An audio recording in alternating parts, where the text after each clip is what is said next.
Bueno, antes que nada, muchísimas gracias por venir a pesar del calor que estamos soportando. Sin embargo, le damos la bienvenida a la doctora Ana María Hidalgo Gámez. Voy a leer una breve reseña y semblanza de su trayectoria. La doctora Ana María Hidalgo Gámez realizó su licenciatura en física en la Universidad de Granada, España, y su doctorado en astronomía en el Observatorio Astronómico de Uppsala, en Suecia. Imparte las clases en la Escuela Superior de Física y Matemáticas del Instituto Politécnico Nacional desde el año 2000. Es cofundadora y coordinadora del Grupo de Astrofísica de la Escuela Superior de Física y Matemáticas. También pertenece al Colegio de Profesores de la sección de posgrado de la SFEM. Ha dirigido tesis de maestría, doctorado y ha publicado más de 40 artículos de investigación en el área de astrofísica, en el área de extragaláctica. Su especialidad son las galaxias con mucho gas, estudiando su composición química, tasa de formación estelar, curvas de rotación y morfología de las mismas. Ha participado en diferentes actividades de difusión de la ciencia, como en Noche de las Estrellas, el tránsito de Venus, etc. Pues le damos una cordial bienvenida a la doctora aquí al coloquio de astrofísica del Grupo de Astrofísica, y los micrófonos son tuyos, adelante. Pues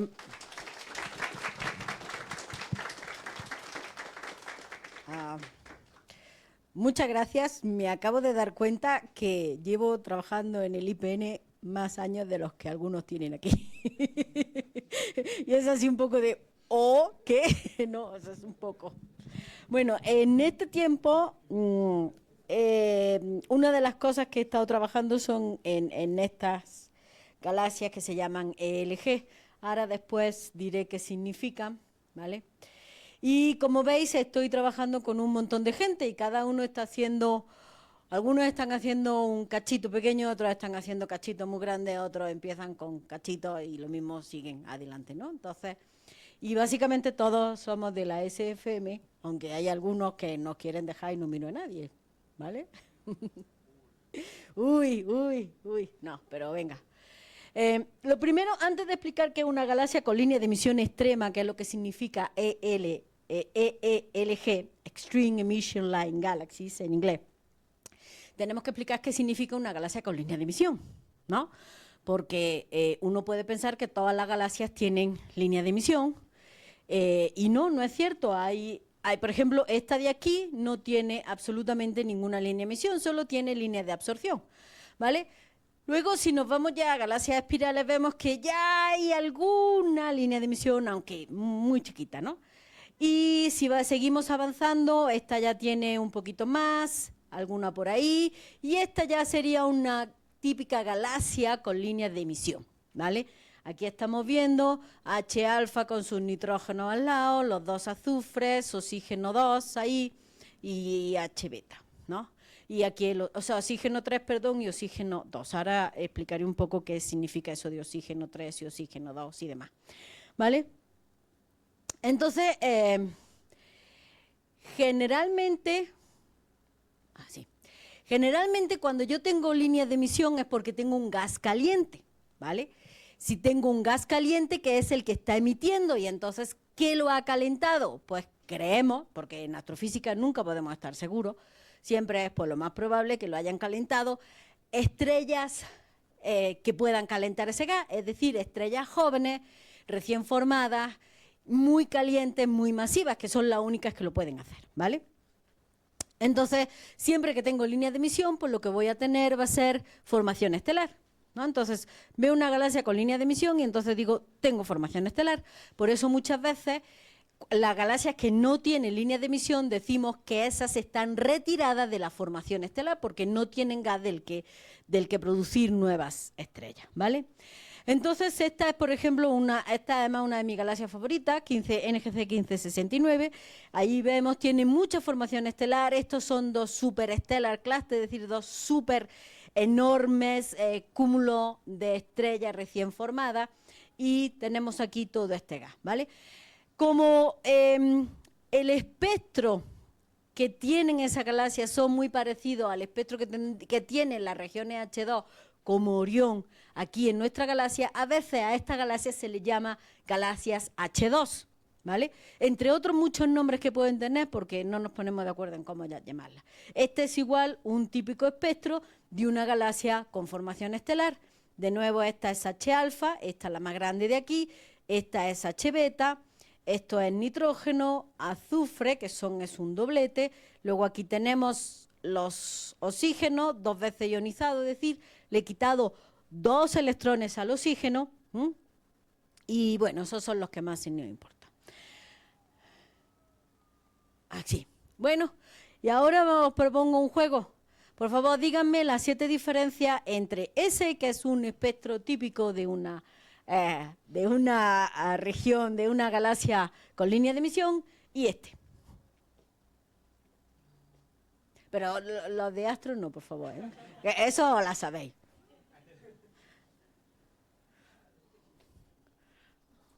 A ver, ¿nadie, los veis los dos espectros iguales? A ver, mirar bien, mirarle con ojitos tiernos.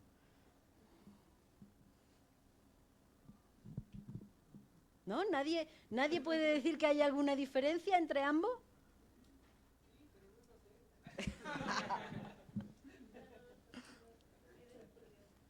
A ver, ¿quién me dice alguna diferencia?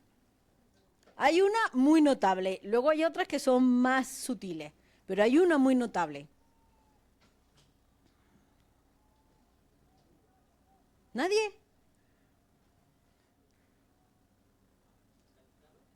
¿Qué? La escala del eje vertical. Bueno, aquí te dice arbitrarias units, es decir, ahí no le importa las unidades, pero esa no es tan importante. Vosotros solo veis raya y ya está, ¿no?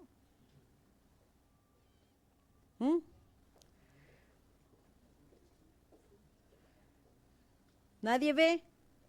A ver, este era el espectro normal. Aquí, fijaros, tienen ya los nombres puestos. H-alfa, los 2 nitrógenos, los 2 azufres, los 2 oxígenos, H-beta, este es oxígeno 3, porque en nuestra nomenclatura, cuando le falta 2 electrones al oxígeno o a cualquier otro elemento, decimos que es 3, ¿vale? No os confundáis. Y este es oxígeno 2, que tiene, solamente le han quitado un electrón, ¿vale? Entonces, vamos a fijarnos aquí. ¿Cuál es la línea más intensa? H-alfa, ¿vale? Además, notoriamente intensa. Y aquí, oxígeno 3. Esa es la primera diferencia. La línea más intensa es esta. Eso ocurre en cualquier espectro que tengamos de línea de emisión, ¿vale? Cualquier galaxia con línea de emisión normal, lo que tiene es la línea más intensa H-alfa. ¿Por qué? A ver, físicos míos.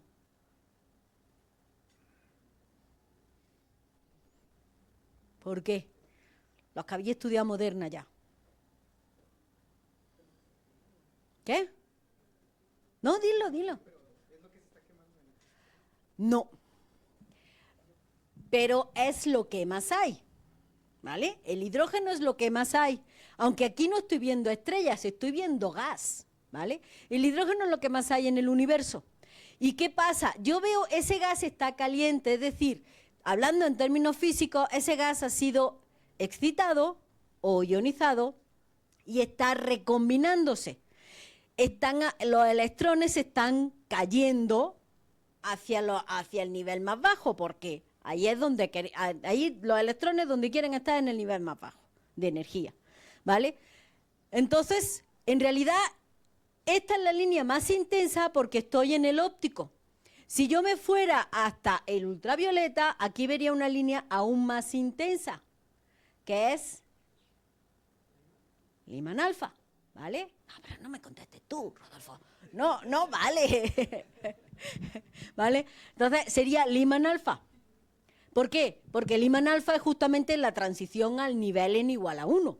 Entonces, como todos los electrones quieren estar en el nivel más bajo, tengo muchísimo hidrógeno, entonces todos los electrones van a ir cayendo hasta n igual a 1.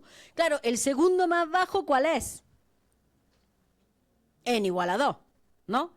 ¿Y qué es H-alfa?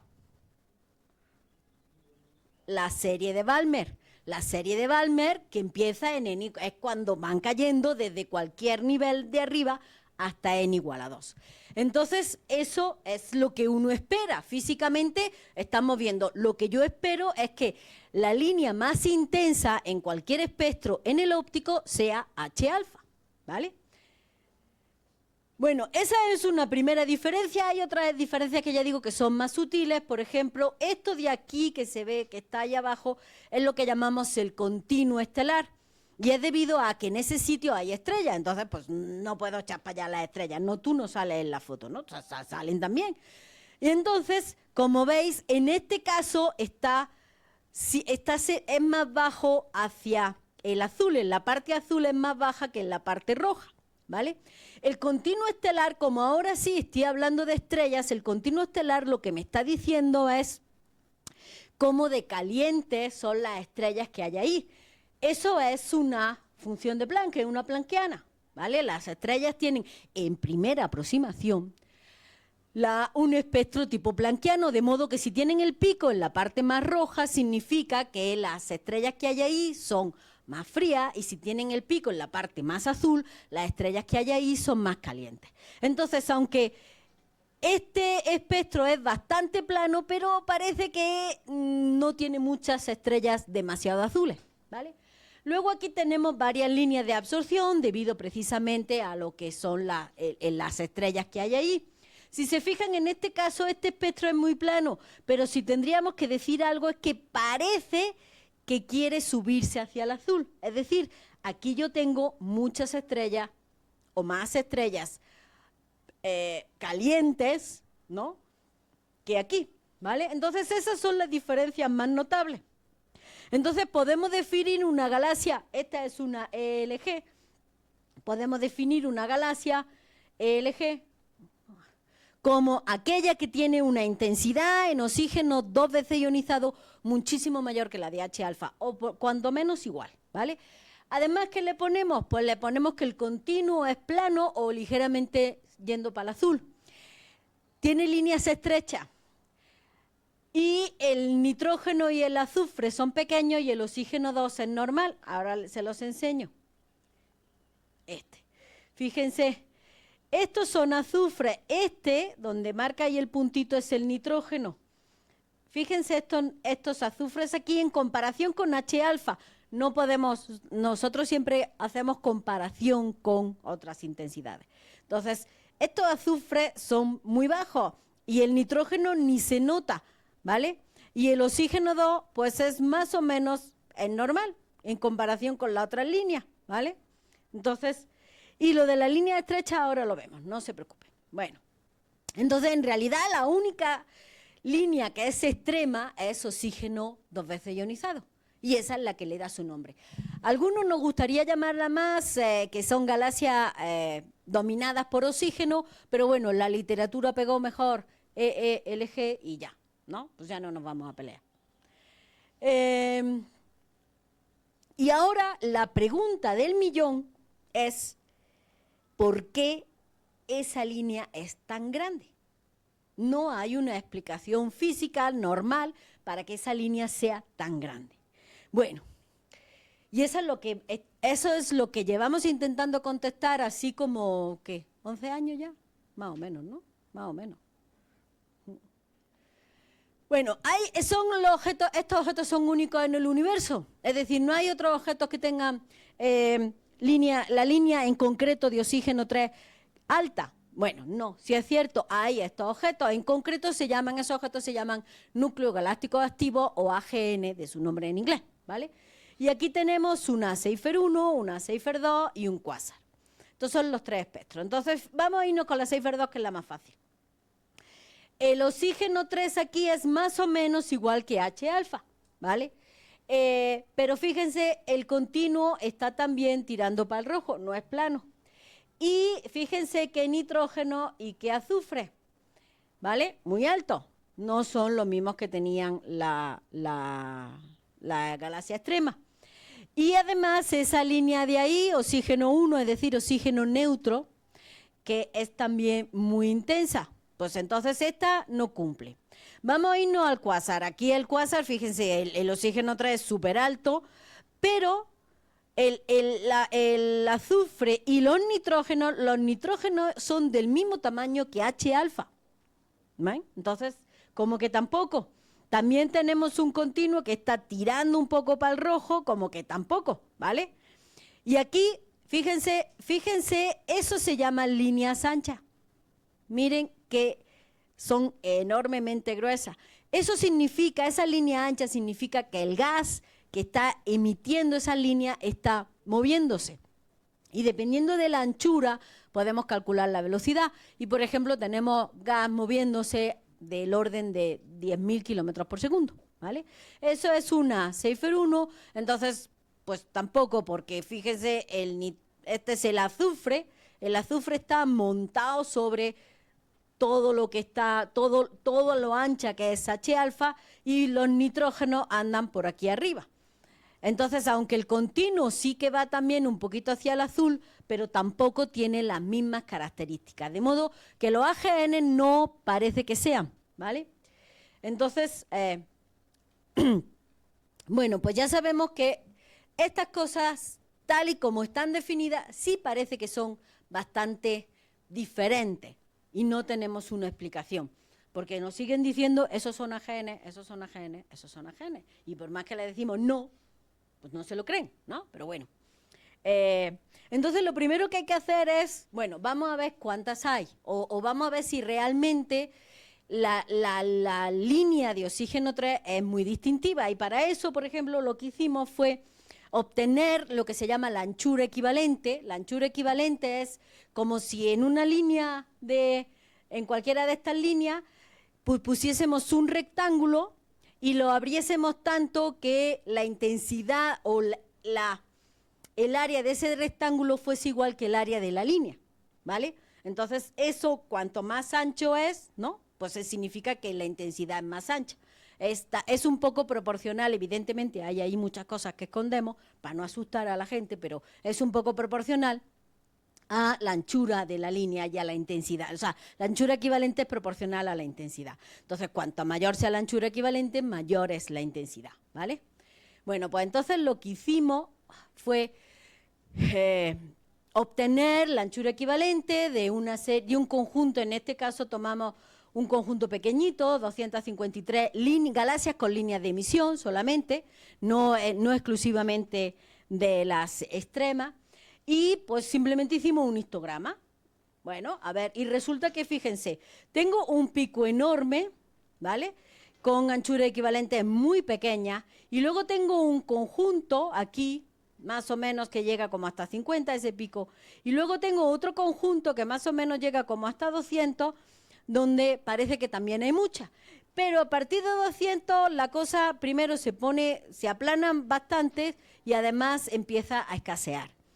Entonces, pues parece ser que ese 200 es un número mágico, ¿vale? Y ese 200 es el número que tomamos nosotros para decir, pues parece ser que todas las que tengan anchura equivalente mayor que 200, las vamos a decir que son galaxias extremas, ¿vale? Bueno, ¿qué son? Bueno, pues ahora mismo hay 4 respuestas.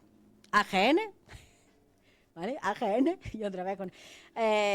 pues la gente nos dice, son galaxias con muy baja metalicidad.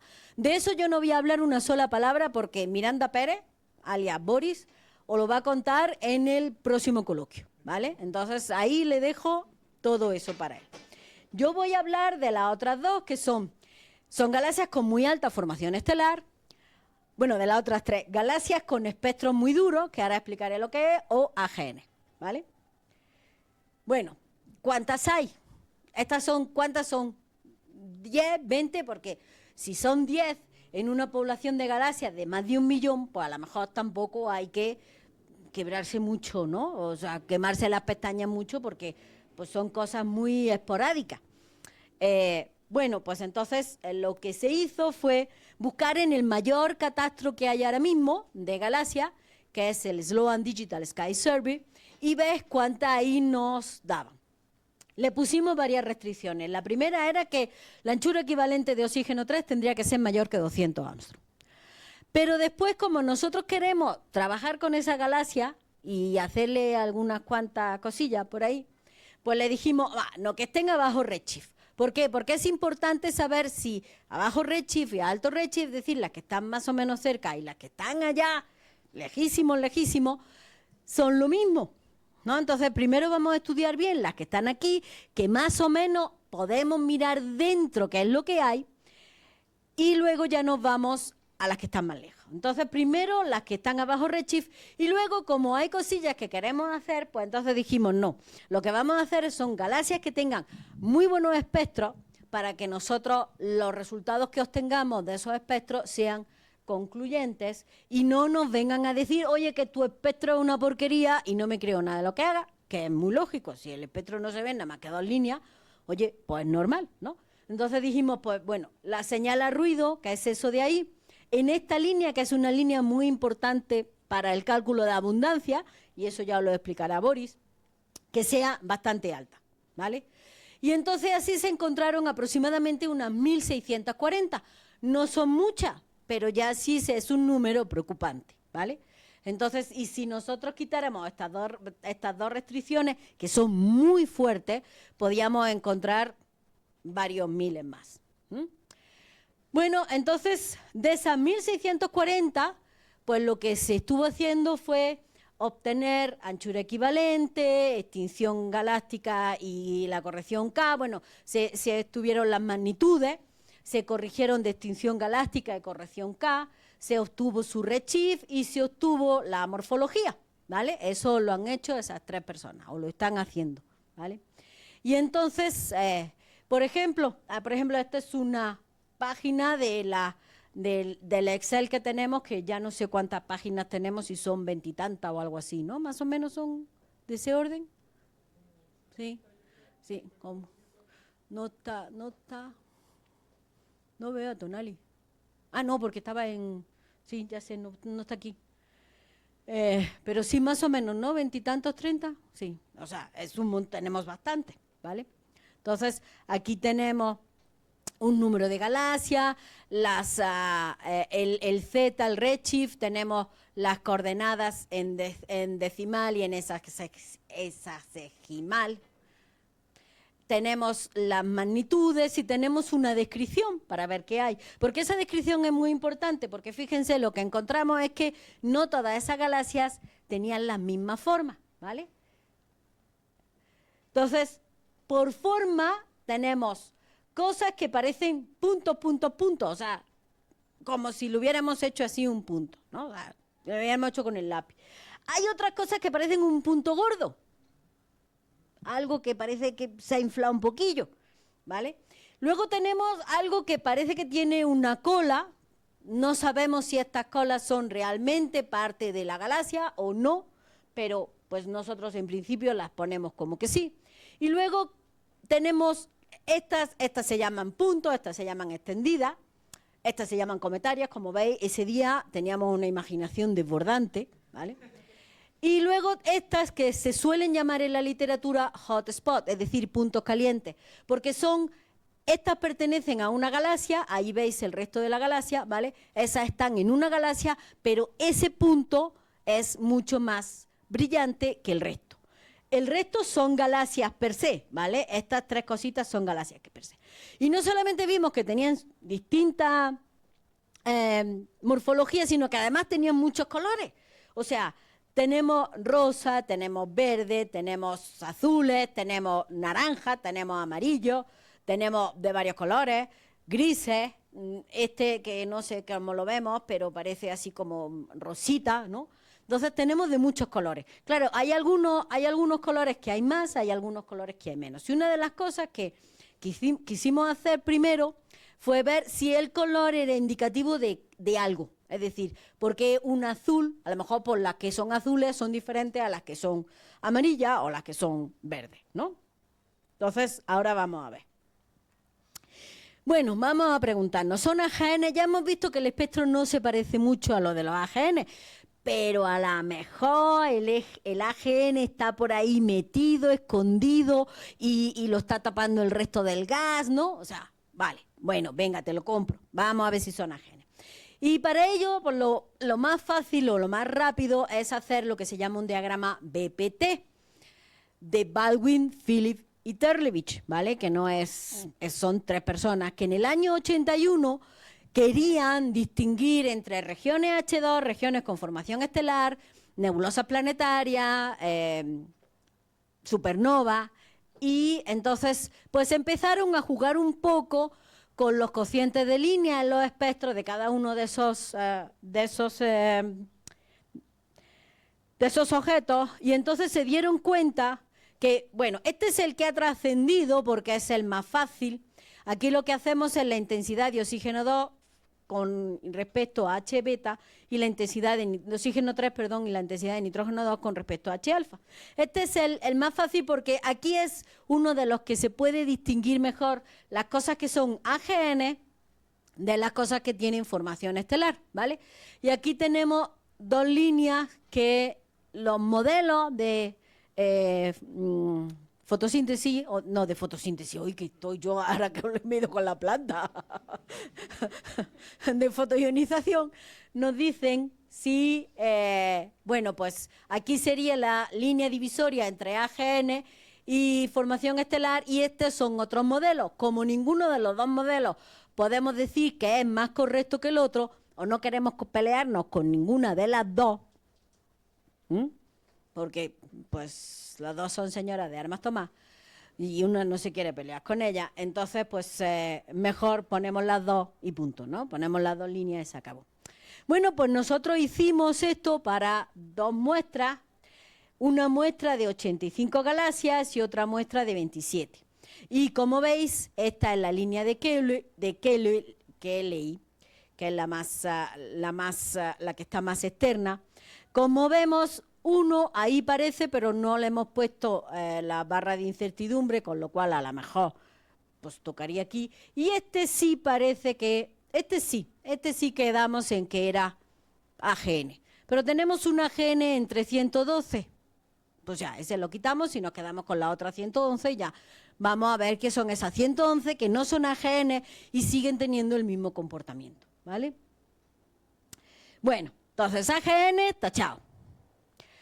¿Son galaxias con mucha formación estelar? Pues vamos a verlo, ¿vale?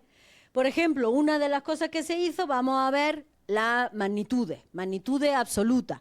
¿Dónde brilla más? Porque las galaxias que tienen mucha formación estelar, lo normal es que brillen más en el azul, ¿vale? Entonces aquí tenemos, esto es en U y esto es en Z, es decir, esto es la parte más azul y esto es la parte más roja. Entonces, como vemos, pues más o menos, si brillan más en U, pues un poquito más, ¿vale? Pero tampoco, bueno, las verdes, por ejemplo, pues no brillan tanto. Esto es la parte más brillante, esto es la parte menos brillante. Entonces, estas verdes no brillarían tanto en la parte azul. Pues ya, si están formando muchas estrellas y no brillan mucho en el azul, ¿cómo qué? ¿No? Entonces, también hicimos los colores. Un color es simplemente la diferencia entre 2 magnitudes aparentes. Entonces, cuanto más negativo sea el color, más azul es el objeto. Entonces, aquí vemos que estos que son azules, son muy azules, es decir, muestran un color azul, pero además, astrofísicamente hablando, son azules. Pero los verdes, pues no tanto, y bueno, los violetas un poquito, ¿no? Entonces, pues como que de aquí no nos quedaba tan claro que estuvieran formando tantas estrellas como creemos, ¿vale? ¿Qué otra cosa podemos hacer? Pues vamos a hacer un diagrama color magnitud para galaxias. Ese es un diagrama ya muy antiguo, del año 62, lo hizo de Baculer la primera vez, y lo que hizo de Baculer fue poner aquí un color, es decir, diferencia entre 2 magnitudes aparentes, y aquí una magnitud absoluta, ¿vale? Y entonces se dio cuenta de que por un lado iban las galaxias que no tenían formación estelar y por otro lado las galaxias que sí tenían formación estelar. Bueno, eso que en el año 62 se hizo, se repitió en el año 2001, 2003, con más galaxias, y vemos lo mismo. Las galaxias con mucha formación estelar están aquí abajo, ¿vale? Las galaxias con muy poca o ninguna están aquí arriba. Y entre medias, entonces, este se llamó la secuencia roja, este se llamó la pluma azul, y entre medias, pues alguien pensó que rojo y azul da verde y dijo, pues el Valle Verde. Pero rojo y azul da morado, ¿no? O sea que, por lo pronto, ya el nombre está mal, pero bueno.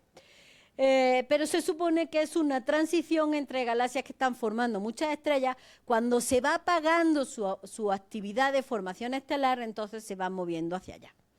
Bueno, pues esto fue lo que hicieron el año pasado. Si vais a la Reunión Nacional de Física y Matemática del año pasado, en los proceedings está este de Castillo et al, donde lo que hicimos fue un diagrama de color magnitud para las 1640 galaxias.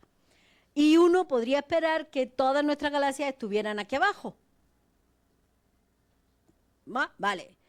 Alta formación estelar, muy bien. Pero aquí tengo baja formación estelar y hay un montón.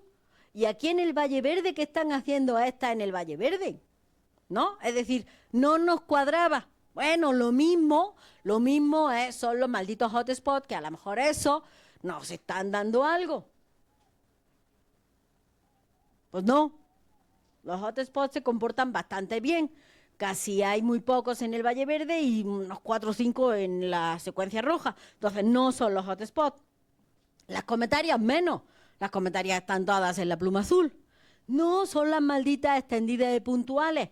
Esas están ahí arriba y no sabemos qué hacen ahí, ¿vale? Entonces, si alguien quiere saber lo que hacen ahí, que me pregunte y se viene a trabajar conmigo, ¿vale? Entonces, pues esto no nos daba mucha idea de qué estaba pasando. Bueno, pues vamos a seguir. Calculamos la tasa de formación estelar. Vamos a hacerlo nosotros, así a mano, ¿no? Entonces la podemos hacer de dos formas, o bien utilizando el ultravioleta, el continuum en ultravioleta, o bien utilizando H-alfa. Esas son las dos que más me gustan a mí. Se puede utilizar más cosas, pero yo esas son de las que me fío y no tanto. Bueno, entonces de aquí lo hicimos para dos muestras. Una de 85, que la dividimos en 3 colores, ya la habéis visto, verde, azul y morada, ¿vale? Y eso lo hicimos con ultravioleta, con imágenes en el continuo obtenidas de Gales. Y otra de 15 galaxias, que básicamente son azules y moradas, porque son las más cercanas, y de esas tomamos imágenes en H-alfa en el OAM, en San Pedro Mártir, ¿vale? Y entonces, pues por ejemplo, aquí os enseño una, esa es una galaxia en H-alfa, ¿no? Entonces, esa no está emitiendo, toda la galaxia está emitiendo en H-alfa, eso no es normal, ¿vale? No es normal. ¿Cómo la calculamos? Pues calculamos la luminosidad en H-alfa y lo multiplicamos por este valor que cuando lo estaba copiando me estaba dando cuenta que los astrofísicos somos, no sé si somos unos mentirosos o unos cobardes. Porque pues decimos, esto lo multiplicamos por algo por 10 elevado a menos 42, pero es que en ese algo que va allí, va la IMF, van las poblaciones estelares, va un montón de física, ¿vale? Pero pues 10 elevado a menos 42, para que no se asuste la gente, yo digo, por eso digo que somos unos cobardes, porque si explicamos así a bote pronto cómo conseguir ese 10 elevado a menos 42 o ese 10 elevado a menos 28, pues la mitad de aquí os vais, ¿no? Ya, fuera, no, pero en fin. Entonces eso fue lo que hicimos, bueno, lo que han hecho,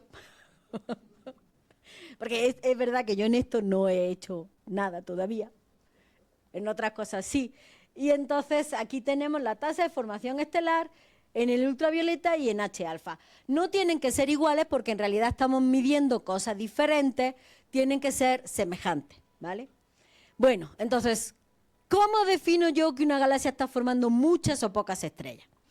Pues normalmente, por ejemplo, la tasa de formación estelar de nuestra galaxia, de la Vía Láctea, es de una masa solar al año, ¿vale? Es como, no está formando una estrella tipo Sol todos los años, pero es como si lo formara, ¿vale? La cantidad de estrellas que se forman. Entonces eso sería lo normal, ¿vale? Más o menos, porque dije, lo mismo no es lo normal, lo normal es que formen menos o más, ¿vale? Entonces, por ejemplo, a una galaxia que forma muchísimas estrellas se le llama un starburst, ¿no? Es como la jacaranda. Un día estaban ahí, que estaba el árbol pelón, y al día siguiente está el cuajaico de flores moradas, ¿no? Eso es un star flower, ¿no? Un flower burst, ¿vale? Pues el starburst es lo mismo, no tiene nada y de un día para otro, ¡buah!, tiene montones de estrellas. ¿Cuántas estrellas? Es ahí donde no nos ponemos de acuerdo. Por ejemplo, hay una definición de este señor Melbourne, que es un señor que se llama así, como la ciudad, ¿vale? Y él dice, bueno, pues con 2 masas solares al año a mí me basta. Bueno, a él le bastará, a mí no. Yo creo que son muy pocos. Yo creo que son muy pocos. Hay otra forma de definir un starburst, que es masas solares al año, pero la densidad, es decir, por unidad de área. Primero, esa definición me gusta más. Y segundo, los números que me da Heckman me gustan más. 10 masas solares al año por kiloparsec cuadrado. Eso sí es un starburst. Eso sí es, ¿no? Ahí sí hay que están formándose estrellas de forma descontrolada. Según la definición de Melbourne, tendríamos un montón, ¿vale? 1, 2, 3, 4, 5, 6, 7, ¿no? Según la definición de Heckman, no la podemos porque no tenemos aquí, pero ahora lo enseñaré, ¿no? Ahora más adelante, tendríamos apenas 3 o 4. De modo que formar muchas estrellas tampoco parece ser lo que nos explica esta galaxia, ¿vale? Entonces, como que tampoco, ¿vale? ¿Qué más hicimos? Bueno, por ejemplo, si vamos a suponer que, de nuevo, la anchura equivalente estuviera relacionada con formación estelar, pues uno esperaría que las que tuvieran mayor formación estelar tuvieran más anchura equivalente y las que tuvieran menor formación estelar tuvieran menos anchura equivalente, ¿no? Bueno, pues no. Porque, pues, esto es, aquí no, la formación estelar, aquí estas tenemos con bastante formación estelar, pero tienen anchura equivalente entre 500 y básicamente 1000. Y estas que tienen una anchura equivalente bastante grande, de 2000 Armstrong, eso es muchísimo, ¿eh? Ya hemos visto que lo típico era por debajo de 100, pues estas que tienen 2000 tienen, bueno, no voy a decir, no le vamos a calificar porque las pobres se pueden enfadar y todo, pero vamos, que no están formando muchas estrellas, ¿eh? Esto es una muestra de la 85 y esta es una muestra más de 15. Aquí H alfa se calculó, aquí está la tasa de formación estelar, está calculada con ultravioleta y aquí está calculada con ultravioleta revisado y con H alfa, con los valores que tenemos nosotros de nuestras propias imágenes.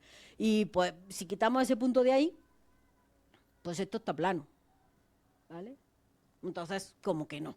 Entonces, pues no hay una relación entre anchura equivalente y formación estelar. Bueno, ¿qué más? Bueno, vamos a compararlas con otras, a ver si forman. Entonces las comparamos con un trabajo de Magaña Serrano, que del 2020, ¿vale? Estos son galaxias que están formando estrellas, bastante estrellas, aunque no demasiadas, la verdad. Y vemos que efectivamente estas forman más estrellas que estas. Aunque estas tienen unas características relativamente similares, ¿no? Tienen también mucho gas y el continuo también va hacia el azul o es plano, o sea, ¿no? Pero claro, el oxígeno 3 es mucho más normalito. Pero bueno, estas en principio parecería que están formando más estrellas. Pero aquí viene la sorpresa. Cuando hacemos la densidad, es decir, cuando dividimos por el área de la galaxia, vemos que no hay diferencia entre los 3 colores, los 3 tienen básicamente la misma formación estelar. Y 2 se parecen mucho a estas cosas de aquí, que se llaman Blue Compact Dwarf, es decir, enanas compactas azules. Y ¿qué pasa? Que esas Blue Compact, pues sí es verdad que muchas de esas Blue Compact luego terminan siendo galaxias con línea de emisión extrema. Al menos hemos detectado como 3 o 4 que son clásicamente Blue Compact, de las de antiguas no son tan antiguas, son del año 71, ¿no? Pero bueno,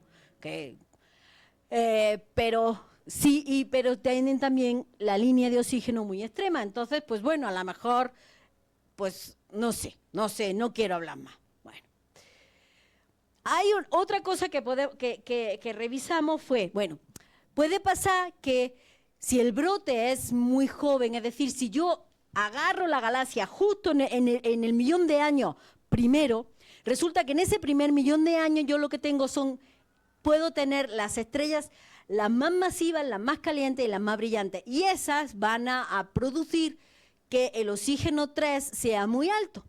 conforme esas estrellas se van muriendo y el brote, se dice que el brote va envejeciendo.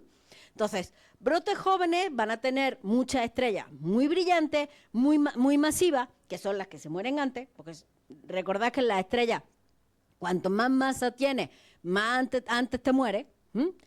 Entonces, menos mal que no pasa igual en las personas, porque si no, bueno, también un poco, porque más masivo, ataques al corazón y enfermedades cardiovasculares y esas cosas, ¿no? Bueno, en fin, no, dejemos esa parte. Entonces pensamos, bueno, pues entonces brotes muy masivos, brotes muy jóvenes van a tener la anchura equivalente más grande. Pues no, ¿vale? Esto es la edad de los brotes de esas 85 que os conté que estábamos trabajando al principio. Y vemos que estas 4 de aquí sí parece que son brotes jóvenes y tienen anchuras equivalentes grandes. Pero claro, estas de aquí también son brotes jóvenes, relativamente jóvenes, y tienen anchuras equivalentes mucho menores, ¿vale?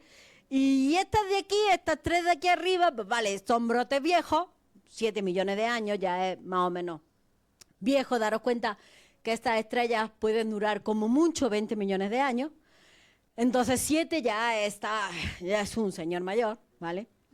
Entonces estas 3 de allí, vale, tienen anchuras equivalentes pequeñas, pero estas de aquí, pues miren, esta de aquí tiene un brote ligeramente más joven y estamos hablando de una anchura equivalente de 1000. Entonces no hay de nuevo una correlación así fetén que nos diga, pues esto es, ¿no?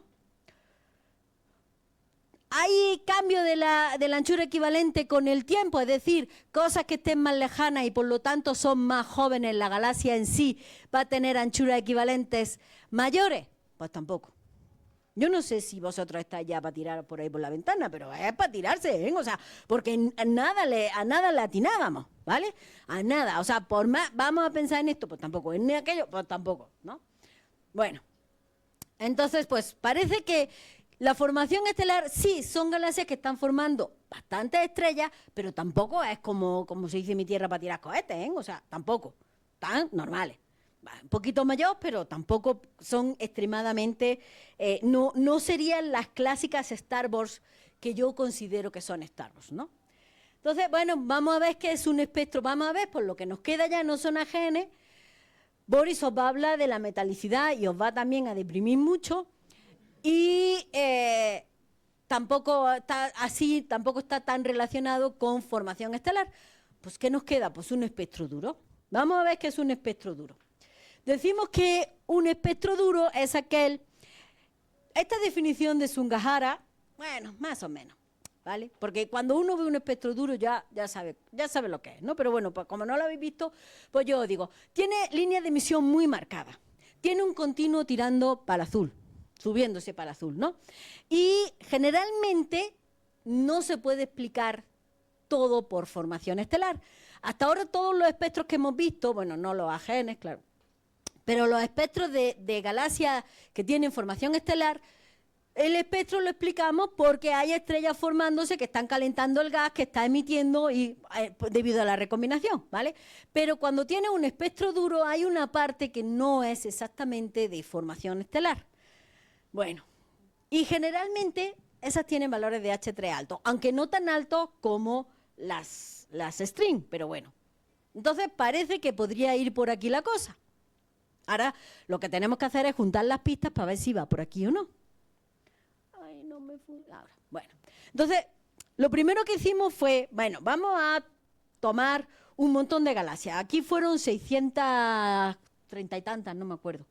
Y metimos, fijaros, los puntitos que casi no se ven, esas son galaxias con líneas de emisión normales, de las normalitas, ¿vale? Como la nuestra y demás.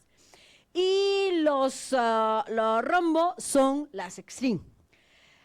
¿Y qué hicimos? Pues tomamos un modelo muy simple de Campbell, ya antiguito, del 88, donde las líneas miden dos cosas. Uno mide la temperatura de las estrellas, la temperatura de la superficie de las estrellas, y la otra mide una cosa que se llama parámetro de ionización, que lo que nos dice, como su nombre indica, es cómo de ionizada está la región, es decir, cuántos iones tengo realmente si estoy ionizada. Por ejemplo, una región como Orión, pues sus estrellas tienen unas temperaturas típicas, bueno, Theta Orionis, que es la que está haciendo ahí todo el lío, tiene una temperatura, me parece que no llega a 40.000, ¿no? 40.000, 40 y pocos mil, y tiene un espectro de un factor de ionización bajo.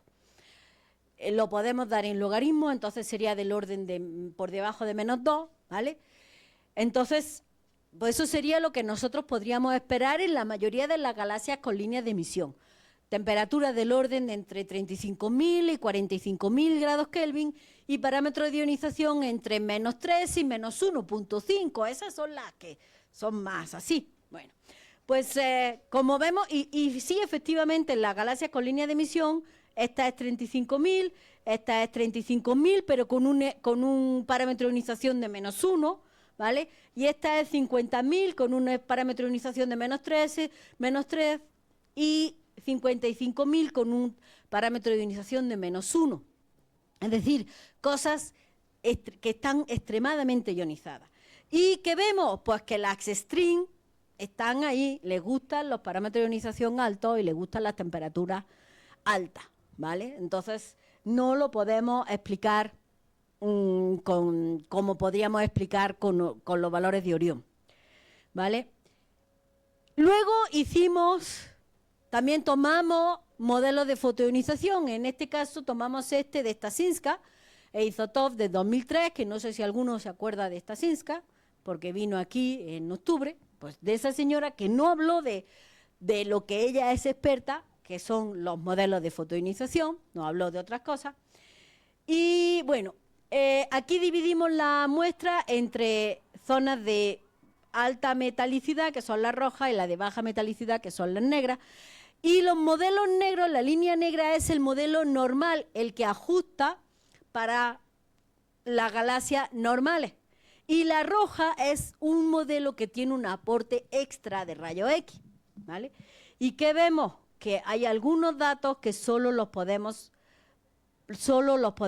ajustar con ese, por ejemplo, este de aquí, que además es oxígeno 3, con ese que tiene el aporte extra. No lo podemos explicar con un modelo normal que se aplica a cualquier otra región, otra galaxia con líneas de emisión. Bueno, pues esto nos dio la idea de, pues vamos a hacer nosotros, ¿no?, nuestros propios modelos de fotoionización. Claro, no vamos a hacer el modelo completo, tomamos un código que ya lo hace, que es Cloudy, y lo que sí hicimos fueron, bueno, pues lo que vamos a hacer es, vamos a jugar con Cloudy, a ver, pero claro, vamos a poner una regla. Le vamos a decir, oye, solamente vamos a jugar entre 52.000 y 60.000 porque ya lo que hemos visto tanto de Campbell como de Stasinska nos dicen que esos son los valores, y parámetros de ionización altos, entre -2 y -1, ¿vale? Entonces esto lo estamos haciendo para 20 galaxias de línea de emisión extrema, que la estuvo analizando Ángel en su tesis de maestría, y estos son los modelos. Entonces, estos de aquí, que son parámetros de ionización bajos y demás, estos serían los modelos clásicos para galaxias con líneas de emisión normales, y estos de aquí serían para las extremas. Bueno, pues, ¿qué estamos obteniendo? Bueno, ¿qué está obteniendo Martín? Que no está su madre enferma, entonces se tuvo que quedar en su casa. Pues, ¿qué está obteniendo Martín? Pues esto, el oxígeno 3, este no lo miráis, que ese hay que mirarlo mejor, pero el oxígeno 3 y el neón 3 necesitamos temperaturas del orden de 54.000, 56.000 para poder, o sea, los modelos que mejor ajustan a esos valores son modelos que tienen temperaturas por encima de 54.000, ¿vale? Ya no lo había dicho la grafiquita primera que os enseñé, pero bueno. El nitrógeno no, ¿por qué? Porque el nitrógeno necesito menos energía para quitarle un átomo al nitrógeno que para quitarle 2 átomos al oxígeno. Entonces se dice que el nitrógeno 2, el N2, es decir, el nitrógeno una vez ionizado es de baja ionización, mientras que el oxígeno 2 veces ionizado es de alta ionización. Entonces, si yo, por ejemplo, por eso es lo que no me gusta aquí, porque este es el oxígeno una vez ionizado, y entonces eso no me gusta. Pero esto sí me gusta, porque yo el nitrógeno es más normal que lo pueda ajustar con temperaturas más bajas. Y el parámetro de ionización, pues fíjense aquí con el oxígeno. Parámetros de ionización de por encima de menos 1.5, que no son los típicos de las galaxias con líneas de emisión. Entonces, pues ahí estamos. Ahí estamos juntando pistas. Parece que sí es un espectro duro. Ahora, ¿qué causa ese espectro duro? Eso es lo que no sabemos. Ese es realmente el monstruo que todavía no nos ha aparecido. Nos está enseñando la pata peluda. Pero no sabemos detrás de esa pata peluda qué hay, ¿vale? Bueno, entonces hasta ahí estamos. Hay mucho trabajo por hacer y entonces hay sitio al fondo para quien quiera, ¿no? Y ya, ¿vale? Ah, bueno, me falta este. To be continued.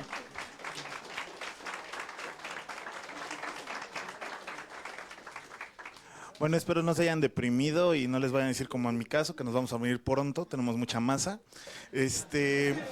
Preguntas, chicos. ¿Preguntas? ¿No? ¿Nadie? No. ¿Pero por qué sigue estudiando eso? Bueno, muchas gracias por la conferencia. Yo quería preguntarle cómo es que una galaxia crea sus estrellas. Simplemente se junta el gas, tú juntas el gas y por atracción gravitacional hasta que llegue un momento en el que tenga suficiente presión y temperatura y densidad en el centro para que ese gas junto, esa bola de gas que tienes, sea una estrella. Y empiece porque está produciendo reacciones nucleares, está produciendo energía con reacciones nucleares. Así es como se forman las estrellas. Muchas gracias. Pero lo más fácil, bueno, ya digo, lo mismo, somos unos mentirosos, porque en realidad formación estelar es extremadamente complicada y la mayoría de las cosas no tenemos ni idea, ¿no? Pero básicamente es así, la película. O sea, tú juntas mucho gas en un sitio, ahí lo presionas bien y ya, tienes una estrella. Más. Gracias. ¿Más preguntas? ¿No? ¿Seguros? Yo tengo dos. La primera, esta que en la gráfica que muestras formación estelar y densidad de formación estelar para el radio, ¿han visto si hay alguna correlación entre el radio, el tamaño y la formación estelar para que sea Radio constante? y formación estelar no me acuerdo, pero por ejemplo, hay una cosa que es muy graciosa y que todo el mundo dice, ¡ay, esas galaxias son pequeñitas! No, ¿con quién vimos ayer que no eran pequeñitas? O sea, Shock 22, que es la que os he mostrado aquí. Ay. Bueno, ahora ya, la siguiente. Esa cosa tiene 8 kiloparsecs. O sea, eso no es una enana. O sea, perdona, pero no. O sea, la definición de enana puede ser muy rara, pero 8 kiloparsecs, una galaxia con 8 kiloparsecs no es enana. Y no es de las más grandes que hay. O sea, tenemos galaxias que son del tamaño de la Vía Láctea. Entonces Pero no recuerdo que hiciéramos, no recuerdo esa parte. Porque esta era mi segunda pregunta. ¿Qué tanto varían los tamaños? Mucho.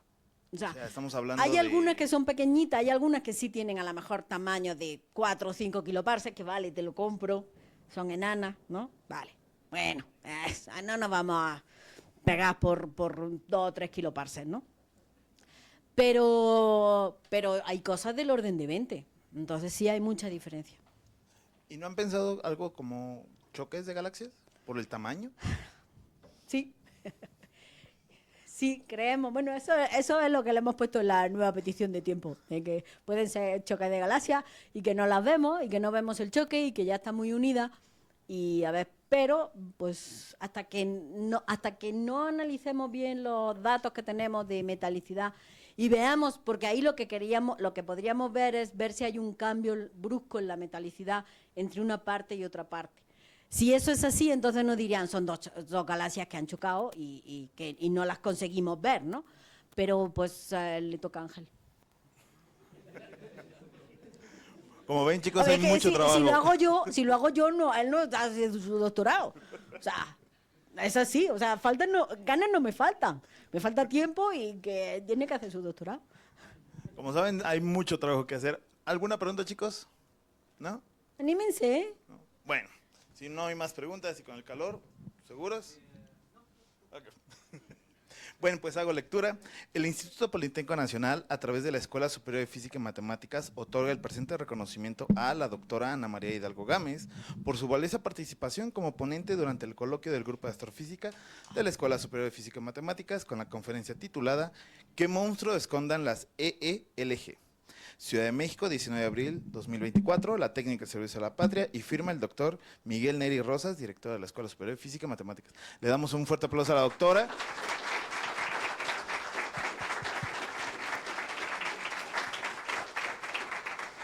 Muchas gracias. Yo espero no haberlo asustado, en serio, porque esto de que no preguntan nada. O deprimido.